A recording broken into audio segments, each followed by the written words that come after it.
नवोदय विद्यालयामध्ये जो प्रकार घडला, विद्यार्थ्यांचा मृत्यू झाला, त्या बाबतीमध्ये तुम्ही तिथे बॉडीवर आहे, आपल्याकडून तिथे काय बरं झालं विचारलं, सांगते. 350 कमिटीची मी अध्यक्ष आहे जिल्हाधिकारी म्हणून, आणि समाज कल्याण अधिकाऱ्यांचे सगळ्या हॉस्टेल्सची पण मी अध्यक्ष आहे.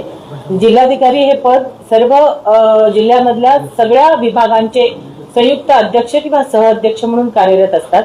त्या ठिकाणची जी ऍडमिनिस्ट्रेशन असते त्यांची ते ठिकाणी जबाबदारी असते. पॉलिसी मेकिंग आणि सुपरविजनचा पार्ट जिल्हाधिकाऱ्यांकडे असतो. ही घटना झाल्यानंतर आम्ही तात्काळ, मी आणि SP साहेबांनी याची नोंद घेतली आणि त्यामध्ये म्हणजे साधारणतः PM करण्यासाठी त्या लोकांना सांगणे, त्याचं महत्व समजून सांगणे, डीनशी बोलून त्या ठिकाणी विश्वासार्हता, त्यांना जे डॉक्टर्स पाहिजे होते त्या ठिकाणी पोस्टमॉर्टमसाठी जे पाहिजे होते ते सांगणे, त्यानंतर याचा तपासाची गती करणे, यासाठी मॉनिटरिंग करणे, त्याच्यानंतर SIT साठी सुद्धा वरून त्या ठिकाणी ऑर्डर आलेली आहे, ती सुद्धा आपल्या सगळ्यांना माहिती आहे. कुटुंबियांशी चर्चा करणे, कुटुंबियाच्या वडिलांशी, मेवण्यांशी, त्यांच्या सगळ्या नातेवाईकांशी मी स्वतः चर्चा केली. त्यानंतर जवाहर नवोदय मधल्या वरिष्ठ जे पातळीवर पुणे आणि मुंबई आहेत त्या लोकांशी मी चर्चा करून इकडे बोलवून मीटिंग घेतली. त्यानंतर त्या लोकांना सांगून जे खूप वर्ष झालेले आहेत अशा तात्काळ 2 लोकांच्या त्याच दिवशी बदल्या केलेल्या आहेत. उर्वरित जेवढे जास्त वर्ष झालेले आहेत त्या लोकांच्या बदल्या करण्याची शिफारस आणि त्या ऍडमिनिस्ट्रेशनला करण्यात आलेली आहे.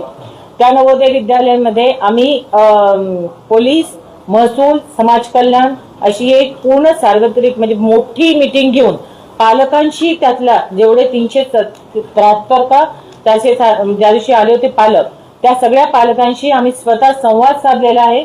त्यांच्या पुन्हा विश्वासार्हता व्हावी आणि मुलांची सुरक्षितता व्हावी यासाठी सुद्धा त्यांच्याशी संवाद साधलेला आहे. व्हॉट्सअप ग्रुप त्यांचे तयार केलेले आहेत. त्या ठिकाणी मागच्या वेळेसच जवळजवळ 56 CCTV मी स्वतः DPDC मधनं मंजूर करून त्या कॉलेजला दिलेल्या आहेत. मुलं थंड पाण्यात आंघोळ करताना निदर्शनास आल्यामुळे सोलार त्या ठिकाणी इन्स्टॉल केलेला आहे.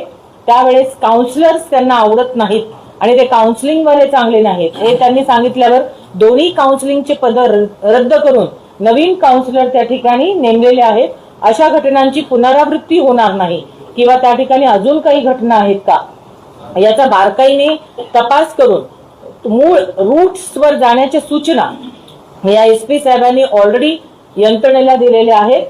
जाणारी घटना ही अत्यंत व्यथित करणारी घटना सर्वांनाच होती. त्याची पुनरावृत्ती नक्कीच होऊ नये यासाठी प्रशासनाने सगळी कडक पावलं उचललेली आहेत आणि 4 लाखाची मदत समाज कल्याण मार्फत जी आहे ती सुद्धा त्यांना दिलेली आहे. पहिले 25% चेक त्यांच्या अकाउंटमध्ये पडलेला आहे.